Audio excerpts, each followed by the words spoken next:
On this episode of Life on Tour, we'll give you a never-before-seen look on how legendary surfer Bob McKnight went from selling board shorts out the back of his Volkswagen bus to running a billion-dollar empire, known as Quicksilver.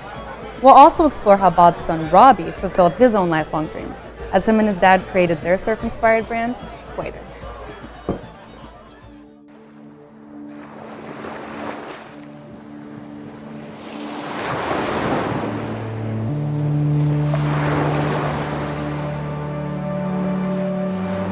Business and life is really like surfing, where you, first of all, you sit there and whether you're in a car or standing there on the whatever you're watching the water.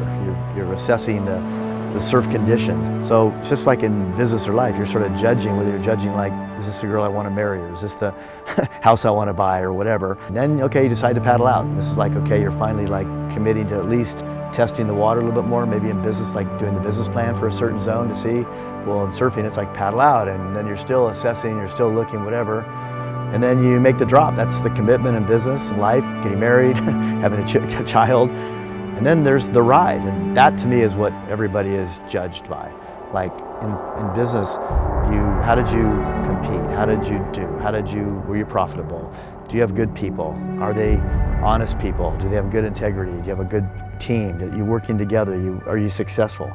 And then all of a sudden, then you either kick out, okay, or you get smashed. And then it's really you're judged by what happens after that. Do you just go in, or do you get back on your board and paddle back out?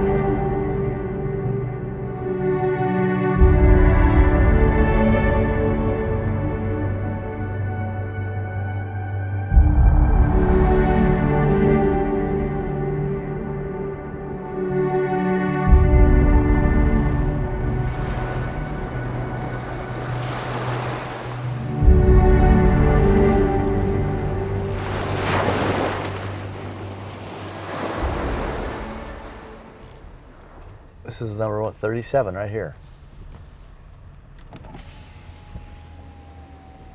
That was our whole warehouse. And those tables right there are probably the tables that we left there when we moved out.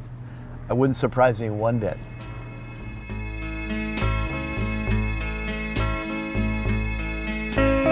I met Jeff Hackman in 1976 on a surf trip. I went there with a bunch of guys, and all the guys left, and so I really wanted to stay. And on that 30 days after everybody left, I met Jeff Hackman, who happened to come into town, and we bumped into each other on purpose. I wanted to bump into him. Started surfing with him every day. But anyway, I went to Bali, met Jeff, we became best friends. He invited me back to the North Shore that winter while I was still ending up graduating, and he introduced me to Quiksilver. He went down to Bells Beach, won the contest, first American to ever win it, and convinced Alan Green to give Jeff and me, his surfing buddy and USC graduate of School of Business, a chance to do Quiksilver America.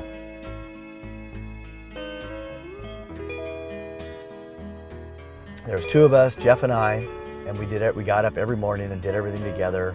We were a two-man army, finding the fabric, consoling each other, getting them cut, staying up all night, and build the shorts for them, brought them in.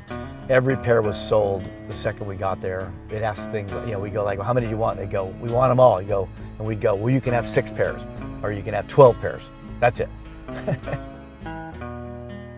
Up here is just a little taste of how it goes into board shorts, which is like early, 70s.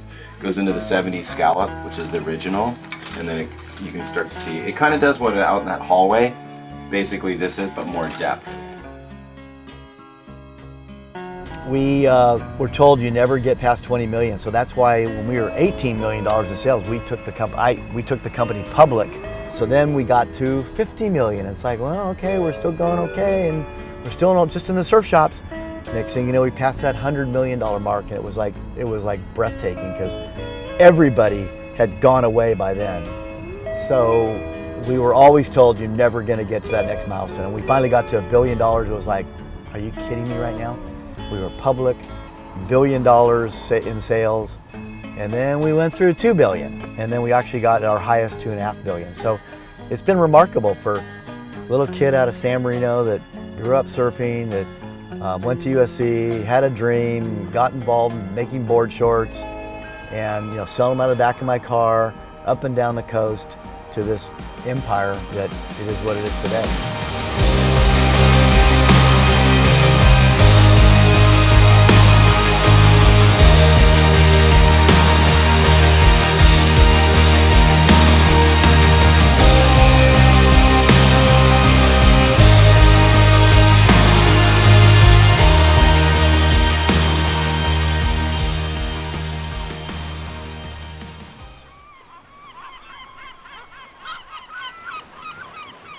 Can you tell us a little bit about what led up to the filing for bankruptcy for Quicksilver?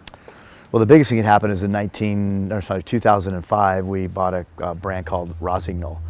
We wanted something in the outdoor space. We thought we were too big in the surf space. We needed some more, breathing room. So we thought the outdoor space was at least close enough to us. Bought it for a lot of money, put a lot of money into it. It was all set to start executing the apparel, and then they had the worst snow season in like 100 years in Europe.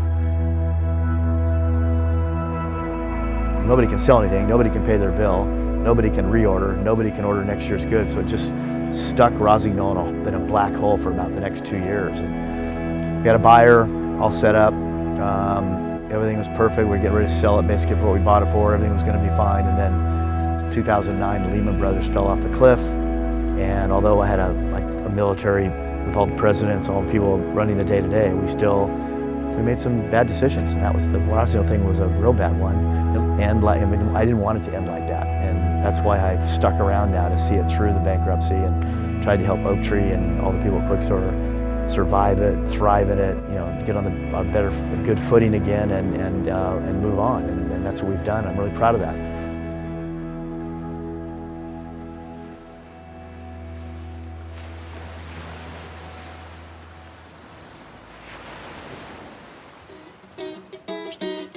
Growing up, all my buddies would have curfews and their parents would be super strict on them, and they kind of, had those parents that were controlling of them in a certain way. And with him, it was a little different. It was all about respect and just communicating, letting him know what I was doing, whether it was the good, the bad, the ugly. Like for example, he didn't put a curfew on me. It was just wake him up when I got home. Fortunately, all three of my kids have always been good kids, and they've never really gotten in any trouble, any serious trouble. So I've been fortunate, and a lot of people can't say that. But they've been good, and my wife's from New Zealand, where it comes from a very,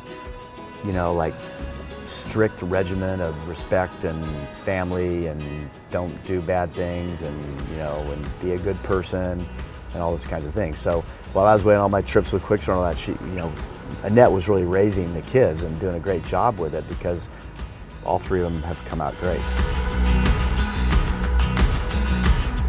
I mean, there's definitely a few reasons that made me decide on doing it and going to the startup and entrepreneurial, lifestyle, career, whatever you want to call it. But the number one thing that I think is above all is, like I said earlier, being able to work with my dad.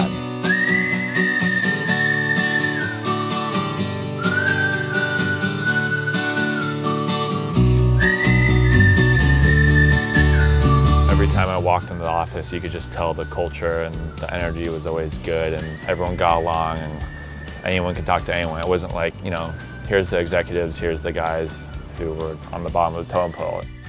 It was definitely something I was looking at, working at Quiksilver right out of college. But at the end of the day, I kind of realized it wasn't going to be working with my dad, which is a major reason why I started Quater. I wasn't going to be in meetings with him. It was such a big company that I was going to be down here and he was going to be up there, so I wouldn't have really gotten the interaction I wanted to.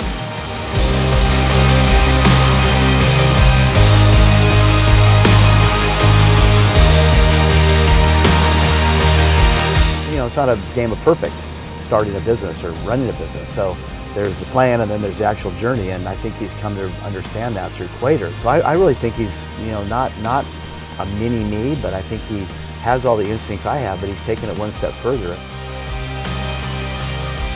It's going to be really exciting to be part of, to watch him and learn from him and help him, mentor him, but have him, show me the new way of the world.